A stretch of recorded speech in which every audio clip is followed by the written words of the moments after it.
Hey, what is going on, everybody? Welcome back to the latest YouTube video. As you should know, if you're a returning visitor, this is Thursday morning. Well, at least when this drops, maybe you do wait to watch this at a later time.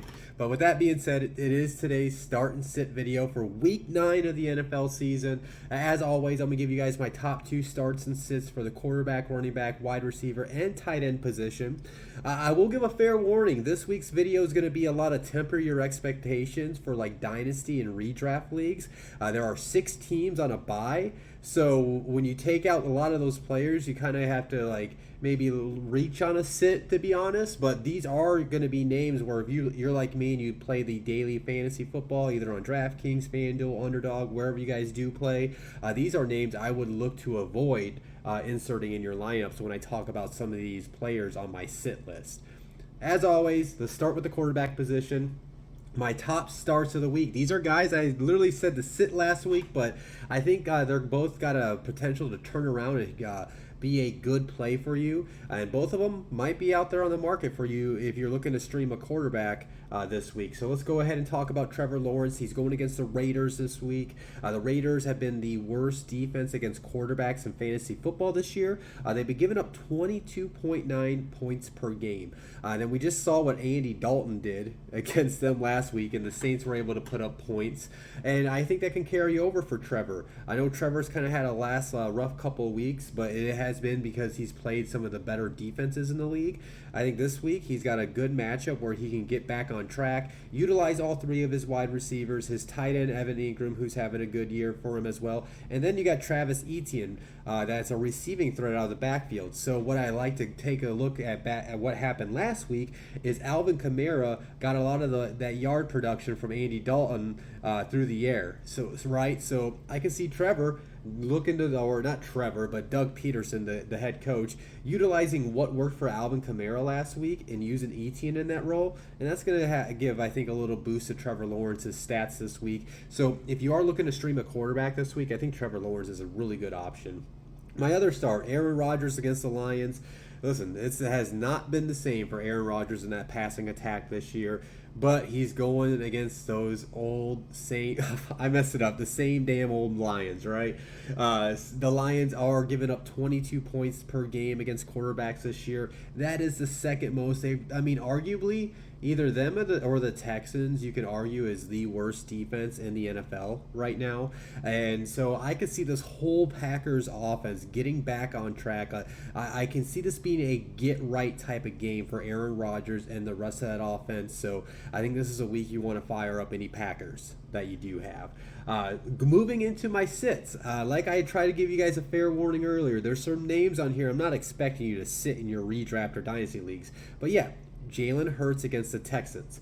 Now, you listen, if you drafted him, redraft dynasty, you're going to play Jalen Hurts. Okay? But maybe as far as DFS, this might be a week to look to avoid him. The Texans, in terms of fantasy, like I know I just said they have the worst defense in the NFL. It's because they can't stop the run. Hint, hint. With that being said, they're only giving up 11.1 points per game against quarterbacks this year. That is the 3rd fewest in the NFL. I understand Jalen is a running quarterback, so that the fact that the Texans have struggled to defend the run, maybe that does help Hurts kind of elevate his floor against the Texans. But look what they just did to the Steelers last week. They beat them like 35-13. Now the Steelers aren't the same old Steelers, but I'm betting that the Steelers would not necessarily whoop on the Texans, but I think that the Steelers defense is a lot better than the Texans defense, right? So couldn't you see the Eagles jumping out to a huge lead where either they're just going to start turning around and handing the ball off to start burning clock, or even worse for you if you play Hurts, they bench him by the 4th quarter and there's a whole quarter of production you're missing from him. So for those reasons, that's why I have Jalen as a sit. Again, DFS definitely would avoid playing him. I understand you're playing Hurts in the other type of like regular fantasy football leagues, but if he doesn't put up a lot of points for you, just understand that it's just the matchup this week. And my other sit, now this might be a name you might just sit just because the Buccaneers offense has not been the same this year.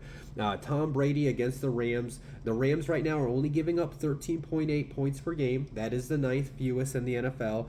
We've been seeing the struggles of the Bucs offense, and why that is because the interior of their offensive line is really bad at protecting the quarterback. And we kind of all know, I mean, shoot, we have over 20 years of Tom Brady of us knowing, hey, you get pressure up from the inside and you destroy that pocket. That's when Tom does have his struggles. Who's this offensive line about to go against? Aaron Donald. Yup. So I can see Aaron Donald blowing up the middle of those pockets, making Tom get the ball out of his hands. And if he doesn't perform that well, it's just because, A, the Rams have been pretty good against quarterbacks in terms of fantasy this year, and you got Aaron Donald blowing up things in the middle. So again, my top starts, Trevor Lawrence against the Raiders, Aaron Rodgers against the Lions. My sits, Jalen Hurts against the Texans, and Tom Brady against those Rams. Moving into my running back position, top starts and sits, carrying over kind of what I was just talking about Jalen Hurts, right? Those Texans, they cannot defend the run, and they are allowing so many points in fantasy football. They are giving up 29 points a game. That's not only the most allowed, but the team that's giving up the second most, I forget who it was because they're not the Lions. I think it's like the Browns or Chargers. Anyways, it was like 24 point something points per game. So literally, they're giving up four to five more points than the second place team on the list. So teams are running all over them. This is a type of game where you're going to get a ceiling type of performance from Miles Sanders. And the fact that it's his backfield, they didn't go trade for anybody to add to it. This is his backfield now. He's going to dominate the touches. He's going to get more of the snaps there. So if you ever needed a high ceiling type of play out of Miles Sanders, this is the week I think you're going to get it from him. My other start, I'm going with Aaron Jones and A.J. Dillon against the Lions. We did see the Packers start using those guys more often, kind of leaning towards the run, because honestly, that's what they should have been doing from the beginning of the season. And I think that's going to carry over into this matchup against the Lions defense. Not only they give up a lot of points to quarterbacks, they're also giving up a lot of points to running backs. 23.8 points per game. That is the third most in the NFL. And also with that being said, I can see Aaron Rodgers throwing like 2 or 3 touchdowns in the first half, and then Aaron Jones and A.J. Dillon just getting a lot of carries in the second half to close out this win for the Packers. So that's why I think those guys are some good plays this week, especially A.J. Dillon as a flex play with all the buys that are going on right now. Moving into my sits, I can't believe I'm going to say this name. You know, he plays for my favorite team, but Jonathan Taylor against the Patriots. Now, there's a couple reasons why. The Patriots have been good in terms of fantasy against running backs. They're only giving up 14.2 points per game. That is the second fewest allowed to running backs. Now, one thing I should be honest. Now, this as of this recording, I record these on Wednesday nights, drop them for you guys on Thursday mornings. Today's practice, Jonathan Taylor did not practice. He re-injured that ankle that he hurt before when he had to sit out those 2 games. So he did finish this past game. So I want to think that he will end up playing. Frank Reich said today that we're going to monitor this as the week goes in. So with that being said, he's got a tough matchup and his ankle's banged up. If he plays and you drafted him, in redraft or dynasty, you're probably going to play him because of all the buys. But this is definitely a week to avoid Jonathan Taylor in daily fantasy lineups. Now, I will go ahead and say this too. If you are a Jonathan Taylor manager, go pick up Deion Jackson. I know Zach Moss came over as part of the trade when Nyheim Hines went to the Bills. But Deion Jackson has already performed in that offense this year. He knows the offensive scheme. And honestly, Moss is probably going to get limited carries, and then maybe he gets more involved later in the offense in about 3 or 4 weeks. But I really don't see that happening. But if you're desperate, because I know it's a bye week, because I'm going to be honest with you, I got Saquon Barkley on a bye in one of my money leagues, and there was not that much out there on the waiver wire, and I either got to decide between Nyheim Hines in his first play as a Bill, Damian Harris, who missed practice with the illness today, or I just went ahead and dropped James Robinson. I picked up Deion Jackson in that league. So I am having to debate that, but I don't love it at all because of the matchup. But if you're desperate for a play because maybe you do have Jonathan Taylor in the league, I would go pick up Deion Jackson right now. My other sit, Michael Carter against the Bills. It's pretty simple. You guys already know the drill with the Bills. They're the best defense in the NFL, and I just don't like playing running backs against them. They're only giving up 14.5 points per game. That's tied for the third fewest in the NFL. And then, I mean, can't you just see the Bills going up pretty heavily on those Jets, where they're going to have to be pass friendly, and that takes away the rushing floor for Michael Carter. Now he is going to be involved in those He is part of their passing attack, but that doesn't mean he's going to generate into guaranteed points for you. Again, you might have to play them because this is 6 teams on a bye. So some of these names you might have to consider playing. I would just temper your expectations if you end up doing that. So again, my top starts: Miles Sanders against the Texans, and then Aaron Jones and A.J. Dillon against the Lions. My sits: Jonathan Taylor against the Patriots and Michael Carter against the Bills. Moving into the wide receiver position, my top start of the week, and this might be the legit top start wide receiver of the week, it's going to be Joshua Palmer against the Falcons. If you guys don't know who that is the third string wide receiver. He's in his second season in the NFL for the Chargers, and there's a few different reasons. He's got a great matchup, right? The Falcons are they're giving up 30.9 points per game to wide receivers. That is the second most in the NFL. The Falcons are down their best cornerback, A.J. Terrell. I'm not sure I don't think he's going to be back this week. And then I want to say they just lost another cornerback in this past game. So they're down people in the secondary. And then let's look at the health of the Chargers. Mike Williams has already been known he's going to be out multiple weeks due to his injury. The thought was Keenan Allen was going to be back this week. Well, it came out today that Keenan Allen did not practice. He said that he basically re-injured himself training last week, and they really don't have a timetable on when Keenan Allen is going to be back. So they're missing their top 2 wide receivers. That guarantees more targets to go throughout the offense. I'm going to bet on that Palmer's going to collect most of those targets. So not only he's a play this week, he's going to be probably a play going forward until either Mike or Keenan Allen return back to the lineup. So he might be available right now on your waivers. So if nobody else caught the news about Keenan Allen and Joshua Palmer's out there and you need a wide receiver, go grab him and play him this week. My other start, Robert Woods against the Chiefs. The Chiefs defense, as far as fantasy, they're giving up 26.9 points per game. Third most in the NFL, so they give the point love around there for wide receivers.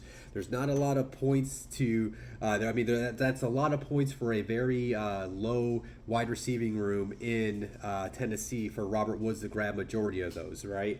And then, it's the Chiefs coming off a bye week, so I don't know the record. It's really great, but Andy Reid has basically maybe 2 or 3 losses in his career following a bye week. They literally win every single bye week that they come out of. So I'm expecting the Chiefs are going to literally put up points on this Tennessee Titans defense, which is not that great. So that means the Titans are going to have to throw a lot to come back. So I like the potential that there's going to be garbage points even for Robert Woods. So if you have him in your roster, this is definitely the week I would have him in my lineup. My sits. Now, these are names. I'm saying temper your expectations. These are the names you're seeing as my sits, all 4 of them. Maybe you can sit Rondale Moore. I told you guys he was my waiver wire ad of the week for the wide receiver position last week, but I'm still considering playing him this week. But I have my tempered expectations if I end up leaving him in that lineup. With that being said, the DeAndre Hopkins and Rondale Moore against the Seahawks. The Seahawks have been only giving up 16.4 points per game to wide receivers. That's the third fewest in the NFL. So you're hoping that one of those wide receivers will grab all 16 points, but you could end up seeing both these guys maybe each getting to 10 points in the game. So again, you're probably going to play a DeAndre Hopkins. Maybe you can consider sitting a Rondale Moore, but these are both names I would look to avoid in daily fantasy football. The other ones, A.J. Brown and Devontae Smith against the Texans. I'm not going to rehash everything I just already said about the Texans' defense and how I think that we could see Jalen Hurts and these starters sitting by the time at some point in the fourth quarter. And just like how much, just how low the points have been given up to the quarterback position, it's been for wide receivers against the Texans this year. The Texans are only giving up 17.2 points per game to wide receivers. That's the fifth fewest in the NFL. So again, if you, in redraft and dynasty leagues, you're going to play AJ Brown. You're probably going to play Devontae Smith, but if they don't have the best weeks for you, just temper your expectations. And just like I said about Rondale Moore and DeAndre Hopkins, those are names I'm looking to avoid this week in my daily fantasy football lineups. So again, your top starts: Joshua Palmer against the Falcons and Robert Woods against the Chiefs. My sits: DeAndre Hopkins and Rondale Moore against the Seahawks, and AJ Brown and Devontae Smith against the Texans. Moving into my top starts and sits for the tight end position. My top start of the week, it's basically been whoever plays the Seahawks, because they have been struggling to cover tight ends this year. But yeah, Zach Ertz against the Seahawks. The Seahawks are giving up 14.9 points per game to tight ends. That's the most across the NFL. So while, for whatever reason, they've been good against the wide receivers in fantasy football, but the tight ends have been scoring on them. So this might be a game where we see Zach Ertz and Kyler Murray hook up often, while the wide receivers are maybe getting some production here and there. So when you look at this in terms of fantasy, that's why I think Zach Ertz is the best play at the position this week. But the other one, might be a name you can go out and stream. It's Noah Fant against the Cardinals. If you guys have been watching these my starts and sits all season long, you already know what I'm going to say. The Cardinals are traditionally bad against tight ends, and they give up touchdowns to the position like every week. Now, they gave up a touchdown to a tight end last week. It just wasn't Irv Smith, so that is on me. It was that Munt guy for the Vikings offense.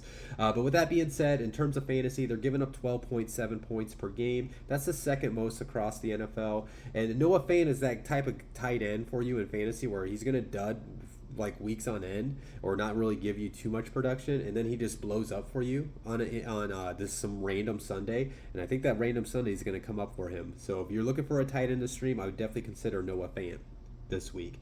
My sits now: TJ Hawkinson against the Commanders. Now, this is guy like in redraft and dynasty, you selected him where you selected him. I trust me, I've been dealing with the TJ Hawkinson woes at the tight end position, so I just deal with him in my lineup because that's basically all you can do with tight ends. He gets all the snaps, but if you guys didn't hear, he got traded to the Vikings. So there's a couple worries with him. When you look at it in fantasy, as far as the production, the Commanders are only giving up 3.6 points per game to tight ends this year. That's the second fewest in the NFL. Now, no, TJ Hawkinson's going to a new offense, so we don't know how much TJ Hawkinson's going to play this week. Now, one thing that does favor him is Irv Smith Jr. was just placed on IR, so he's going to be out. So they're going to need TJ Hawkinson. They're going to have that Munt fellow I just mentioned playing. I always forget his first name. Their backup tight end, but he may get more snaps in this game than TJ, just because of the familiarity with the system. But if Hawkinson can pick it up pretty quickly, maybe he does. He's on the field as much as he normally was for Detroit. But, for that reason, and then, when you look at the fantasy matchup, this would be a week I would look to avoid him if you can. My other sit, I'm going to go with Mike Gesicki against the Bears. He did not end up getting traded. He did remain with the Miami Dolphins.